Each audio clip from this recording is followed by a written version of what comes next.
नमस्कार दोस्तों, वे सभी विद्यार्थी जिनका सब्जेक्ट कोड BPSE 143 है, उन सभी को परीक्षाओं की बहुत बहुत शुभकामनाएं। आशा है आपके सभी एग्जाम अच्छे से जा रहे होंगे। BPSE 143 की सभी वीडियो हमने अपने चैनल पर अपलोड कर रखी है। पूरी की पूरी प्लेलिस्ट है जिसमें सभी चैप्टर हैं, जहां हम जून 2023 के क्वेश्चन पेपर को देखेंगे कि किस प्रकार से क्वेश्चन आए थे। तो 100 नंबर का क्वेश्चन पेपर होगा, 3 घंटे का टाइम मिलेगा आपको। 400 वर्ड में आपको एक आंसर देना है। 2 यूनिट में पेपर होगा, यूनिट 1 और यूनिट 2। एक यूनिट से आप 3 क्वेश्चन करेंगे, एक यूनिट से आप 2 क्वेश्चन करेंगे। ये आपके ऊपर निर्भर करता है कि आपको कौन से ज़्यादा आते हैं। जैसे कि आप देख रहे हैं, पहला क्वेश्चन है, भारत की संघीय व्यवस्था में होने वाले द्वंद्वों का विश्लेषण कीजिए। तो देखो, पहली बात तो आप भारत की संघीय व्यवस्था बताओगे। तो देखो, संघ व्यवस्था में क्या होता है, दोहरी सरकारें होती हैं। एक केंद्र सरकार होगी और एक राज्य सरकार होगी। अब इस केंद्र और राज्य सरकार में द्वंद्व किस चीज़ को लेकर है, यानी कि कंट्रोवर्सी किस चीज़ को लेकर है। तो देखो, केंद्र सरकार को ज़्यादा शक्तिशाली बनाया गया है। केंद्र सरकार में जो केंद्र सूची में जो विषय हैं, उसमें आपको पता है भारतीय संविधान की 7वीं अनुसूची में केंद्र सूची है, राज्य सूची है और समवर्ती सूची है। तो सबसे पहले आप इनको डिफाइन करोगे, फिर आप बताओ केंद्र सूची में ज़्यादा शक्तियाँ दी गई हैं, राज्य सूची में कम है। ऐसे में राज्यों को ये रहता है कि केंद्र ज़्यादा पावरफुल है और राज्यों को उसके ऊपर निर्भर रहना पड़ता है। तो पहला विवाद तो यह है। दूसरा विवाद राज्यपाल की भूमिका को लेकर है, क्योंकि जब अपोजिशन की गवर्नमेंट बनती है तो क्या होता है, राज्यपाल की भूमिका अहम हो जाती है। तो इसके लिए मैंने पूरा संघवाद वाला चैप्टर डिफाइन भी कर रखा है, आप वहाँ से इसको आंसर अच्छे से कर सकते हो।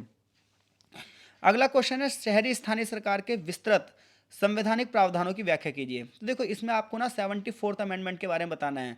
तो अगर आपने चैप्टर पढ़ा होगा तो 73rd अमेंडमेंट तो पंचायतों से रिलेटेड है, और 74वां जो संशोधन है वो स्थानीय निकायों से है। तो आपको बताना है विभिन्न कमेटियों के बारे में, जैसे बलवंत राय मेहता कमेटी, अशोक मेहता कमेटी, फिर उसके बाद संविधान में, और माफ़ कीजिएगा, संसद में किस प्रकार से बिल पेश किया गया। फिर राजीव गांधी जी की जो गवर्नमेंट थी उस समय ये बिल पास नहीं हो पाया, फिर आगे चलकर जो संयुक्त मोर्चा की सरकार आई, तो इन सब के बारे में आपको पॉइंट टू पॉइंट बताना है। आप चैप्टर से रिलेटेड वीडियो देख सकते हो। अगला क्वेश्चन है, उप क्षेत्रीय स्वायत्ता आंदोलन के लिए जिम्मेदार कारणों पर चर्चा कीजिए। यानी कि क्षेत्रीय आधार पर जो आंदोलन होते हैं वो किन फैक्टरों पर होते हैं।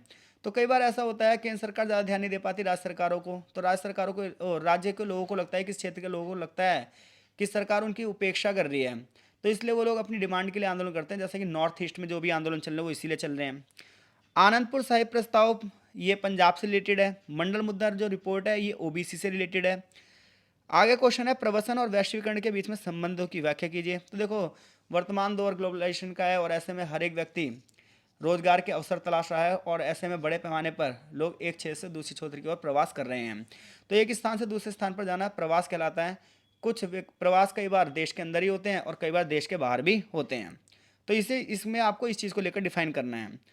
आदिवासी आंदोलनों के बारे में बताओगे आप नॉर्थ ईस्ट में, कि कई बार विकास के नाम पर उन लोगों को वहाँ से हटाया जाता है, तो वो लोग अपने पर्यावरण की रक्षा के लिए क्या करते हैं, आंदोलन करते हैं। बहुत अच्छे से मैंने चैप्टर में चर्चा की है, तो वो चैप्टर की आप वीडियो देख सकते हो। केरल के विकास मॉडल की चर्चा कीजिए। और अगला क्वेश्चन है, बहुदलीय व्यवस्था और बोडो आंदोलन पर कोई टिप्पणी करो। तो कोई से भी आप इजी वे में 5 क्वेश्चन कर सकते हैं। पूरी पूरी प्लेलिस्ट हमारी अपलोड है। इसके अलावा आप हमारे टेलीग्राम चैनल में भी जुड़ सकते हैं। मिलते हैं आपसे नेक्स्ट चैप्टर की वीडियो में, नेक्स्ट सब्जेक्ट कोड की वीडियो में। तब तक के लिए आपका धन्यवाद।